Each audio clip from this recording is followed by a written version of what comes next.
வீட்டில் புது விருந்தினர் வந்திருக்காங்க. அது யார் தெரியுமா? இவங்க தான். சரி, டுடே என்ன விளாக் பார்க்கலாமா? மாங்காய் பச்சடி. நான் பிரியாணி செஞ்சது. பிரியாணி எப்படி செய்யலான்னு பார்க்கலாமா? வாங்க.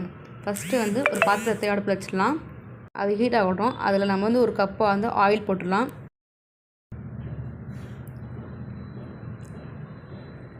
இதில் என்னென்ன போட்டிருக்கோன்னா தக்காளி, பச்சை மிளகாய், வெங்காயம், இஞ்சி பூண்டு எடுத்து வச்சுருக்கோம்.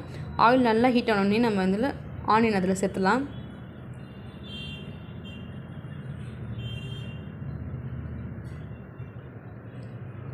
இப்போ அதில் வந்து சால்ட் ஆட் பண்ணி நல்லா மிக்ஸ் பண்ணி விட்டுடலாம்.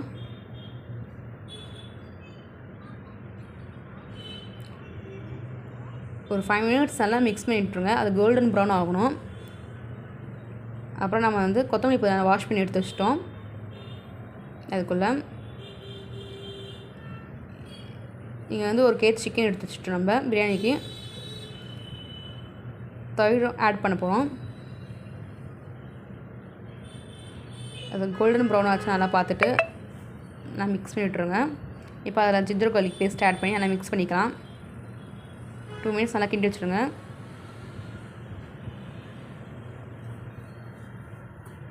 இப்போ அதில் வந்து நம்ம கொத்தமல்லி புதினாலாம் போட்டு ஆட் பண்ணிடலாம். பச்சை மிளகாய் ஆட் பண்ணிக்கோங்க. தக்காளி ஆட் பண்ணிக்கோங்க.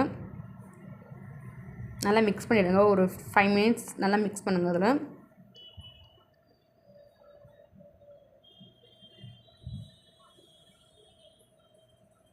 இப்போ அதில் நம்ம கர்ட் ஆட் பண்ண போகிறோம். நீங்கள் ஒரு 2-3 ஸ்பூன் கர்ட் ஆட் பண்ணிக்கலாம். நல்லா ஆட் பண்ணி நல்லா மிக்ஸ் பண்ணிவிடுங்க. இப்போ நம்ம ஸ்பைசஸ் ஆட் பண்ண போகிறோம். மஞ்சள் போட்டுருங்க. அப்புறம் நெக்ஸ்ட்டு வந்து காஷ்மீரி மிளகாத்தூள் போடலாம். உங்களுக்கு ஸ்பைசஸ் எவ்வளோ வேணுமோ அதில் ஆட் பண்ணிக்கலாம்.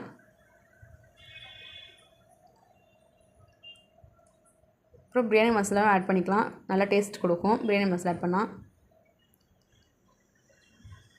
நல்லா மிக்ஸ் பண்ணிவிடுங்க. இதை ஃபஸ்ட்டு நல்லா மிக்ஸ் பண்ணிவிடனே இப்போ நம்ம சிக்கன் போட போகிறோம். அதில் நல்லா சிக்கன் போட்டு நல்லா மிக்ஸ் பண்ணுங்க. வாட்டர்லாம் ஆட் பண்ண வேண்டாம். எதுக்குன்னா அதிலே தண்ணி கொஞ்சம் வரும் நம்மளுக்கு. நம்ம அப்படியே ஆட் பண்ணால் டேஸ்ட் நல்லாயிருக்கும். நல்லா மிக்ஸ் பண்ணிவிடுங்க ஃபஸ்ட்டு.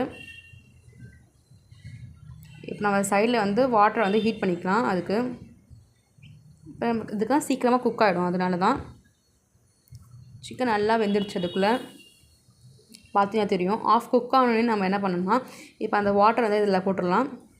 ஹீட் பண்ணுறது ரைஸும் ஆட் பண்ணிடலாம். அதுக்குள்ளே ஆட் பண்ணி மெதுவாக எடுத்து விடுங்க. அந்த அரிசியை உடையாமல். அப்புறம் க்ளோஸ் பண்ணிடலாம் லிட் வச்சு. லெமன் ஜூஸும் நம்மளை ஆட் பண்ணிக்கலாம் லாஸ்ட்டில்